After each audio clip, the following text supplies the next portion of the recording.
मुझे माफ कर दो, मुझे माफ कर दो। नीचे पड़ी स्वर्ण मुद्राएं ले लो, मेरे गहने ले लो और मुझे माफ कर दो। तुम कहोगे कि तुम्हें और धन चाहिए तो मैं इस वन में आके छोड़ दूंगा, पर मुझे छोड़ दो।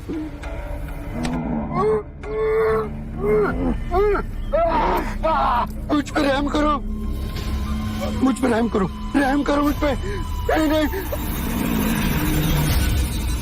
मुझ पे रहम करो, रहम करो मुझ पे। मुझे धन नहीं चाहिए, मुझे 100 कटी हुई उंगलियां की माला चाहिए। नहीं, जिस दिन मेरे इस माला में 100 उंगलियां हो जाएगी उस दिन मुझे सिद्धि प्राप्त होगी। मेरी शक्तियां प्रबल रूप लेगी और पूरी सृष्टि में विकसित होगी। मुझ पे रहम करो।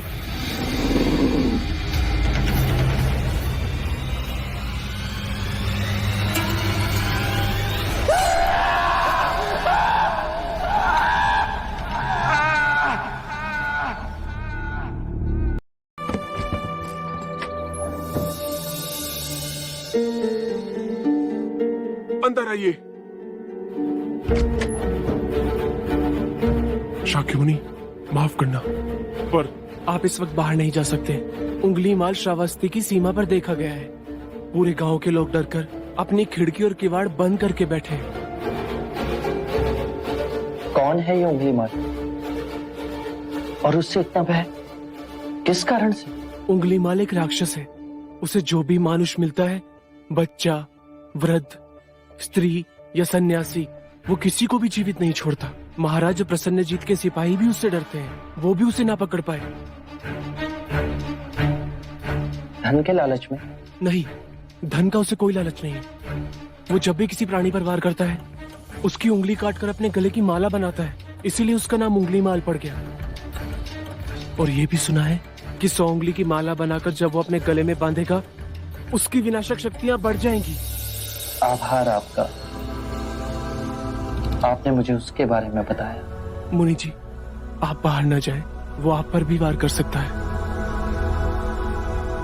भय से अपनी राह छोड़ दूं, ऐसा मैंने कभी नहीं किया। मुझे भिक्षा मांगते देख जन जन के हृदय में उंगली माल का भय कम होगा।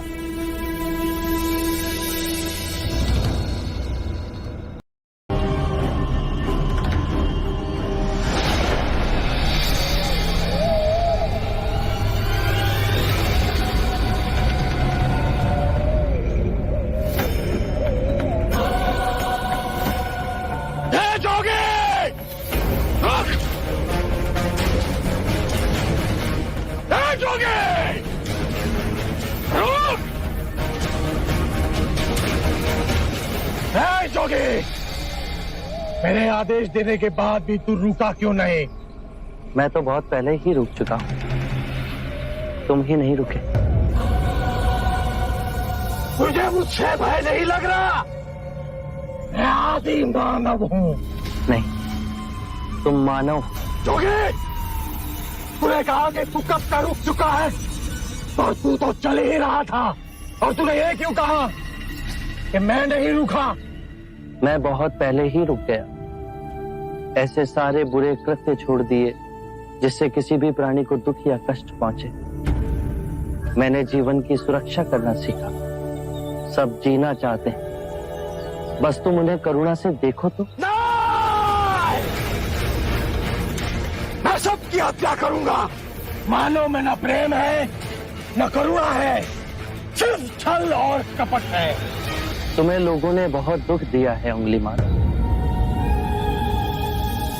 क्रूरता व्यक्ति अज्ञान के कारण ही करता है। घृणा, द्वेष, ईर्ष्या, मोह, माया, ये सब अज्ञान की ही संतान है। और वो व्यक्ति ही है जिसमें दया, करुणा, सद्भाव और समझ का उदय भी होता है। उंगली माल, यदि इस जीवन में क्रूर और निष्ठुर लोग हैं तो दयावान भी हैं। बस अपनी आंखों से ये अंधेपन का पर्दा हटा के देखो। तुम और व्यक्ति जैसे नहीं हो। मैं हर व्यक्ति जैसा ही हूँ। बस जागृत हो ये सिद्ध कर रहा हूं कि हर व्यक्ति में जागने की क्षमता है। मेरा मार्ग क्रूरता को निर्बलता में परिवर्तित करता है। तुम घृणा के पथ पर बस इस क्षण रुक जाओ। तुम भी दया और करुणा के पथ पे चल सकते हो अंगुलीमाल। तुम वही हो जिन्हें लोग बुद्धा कहते हैं, जो लोगों को मुक्ति के मार्ग पर चलना सिखाता। मैं बहुत दूर निकल चुका हूं। मैंने बहुत हत्याएं की है। अब मेरे लिए रुकना असंभव है। असंभव कुछ नहीं। जब आंखें खुले तभी सवेरा। मैं पुनः जीवन की ओर नहीं मुड़ सकता। बहुत देर हो चुकी। तुम में इतनी चेतना है कि जो तुमने किया था वो बुरा था। इसका अर्थ है कि तुम में इतनी समझ है कि क्या बुरा है और क्या अच्छा है। अंगुलीमाल, जिस दिन से तुमने अच्छा कार्य शुरू किया उस दिन से तुम्हारा नया जीवन शुरू हो जाएगा। मैं कितने भी अच्छे कार्य करूं, लोग मुझे उसी दृष्टिकोण से देखेंगे और मुझे चैन से जीने नहीं देंगे। यदि तुमने हिंसा का मार्ग छोड़ा तो मैं तुम्हें मार्ग दिखलाऊंगा। तुम्हारा संरक्षण करूंगा। तुम्हें लोगों की घृणा से बचाऊंगा। बस पहला पग तुम्हें ही उठाना है। ये हो सकता है? अवश्य हो सकता है। तुम में असामान्य बुद्धि है अंगुलीमाल। तुम आत्मज्ञान के पथ पे बहुत आगे जाओगे।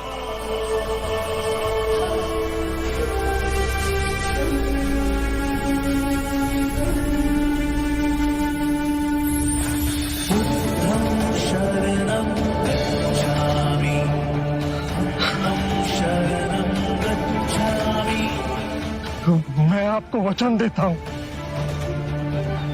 मैं सारे बुराई के रास्ते छोड़ दूंगा। आपके पीछे करुणा के पथ पर चलना सीखूंगा। कृपया कृपया मुझे आपका शिष्य बना दीजिए।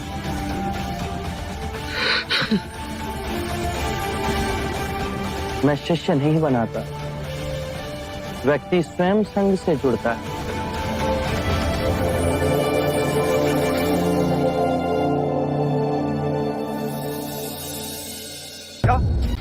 सिद्धार्थ नहीं महाराज, शाक्य मुनि गौतम बुद्ध।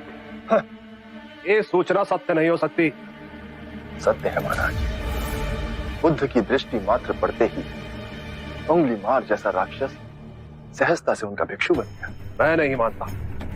अपना प्रचार करने हेतु सिद्धार्थ ने झूठा समाचार उड़ाया।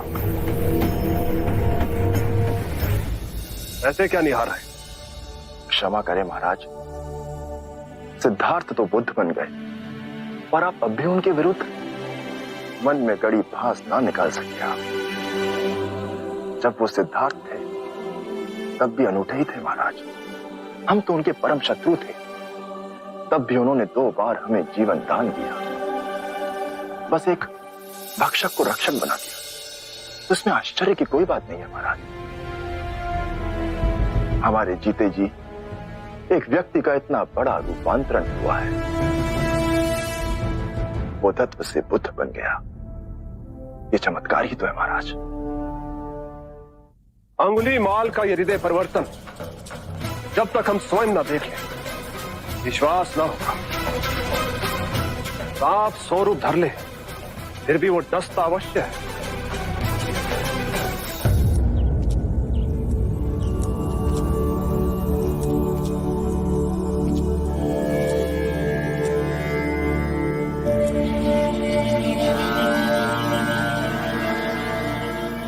बांदुल, इतनी अधिक शांति की अनुभूति मुझे जैतवन में पहले कभी नहीं।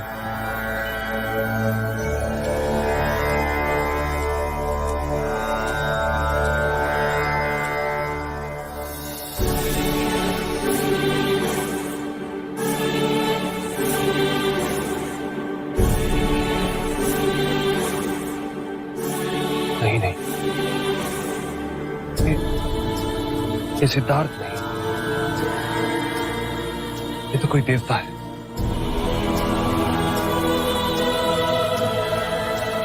जिस प्रकार एक सर्प अपनी पुरानी केंचुली को छोड़ नई केंचुली धारण करता है, उसी प्रकार मनुष्य को भी अपने पुराने रूप को कई बार छोड़ नया रूप धारण करना पड़ता है।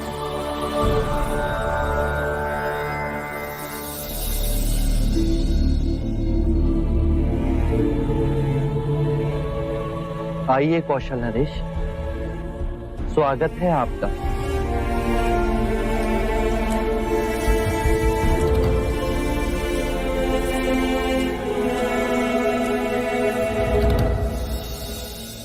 हम आपसे एक बात की पुष्टि करने आए।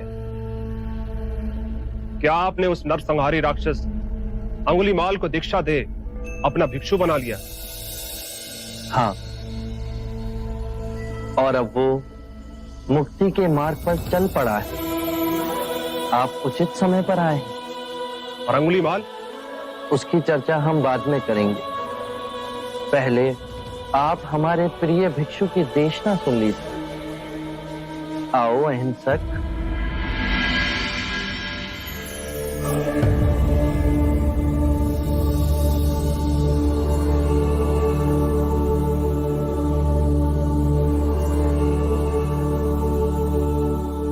बुद्ध कहते हैं,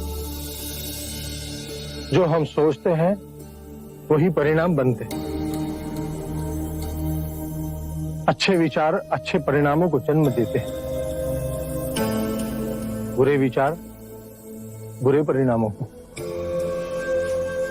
यही प्रकृति का नियम है। व्यक्ति का सबसे बड़ा शत्रु उसका अपना मन है, जो जिधर चाहे जो चाहे उस व्यक्ति से अनुचित कार्य करवा सकता है। इतनी गूढ़ बातें कितने साधारण प्रकार से बताई आपके इस भिक्षु ने। कौशल नरेश, ये भिक्षु अहिंसक है। दीक्षा से पूर्व लोग इन्हें ही अंगुलीमाल कहते थे।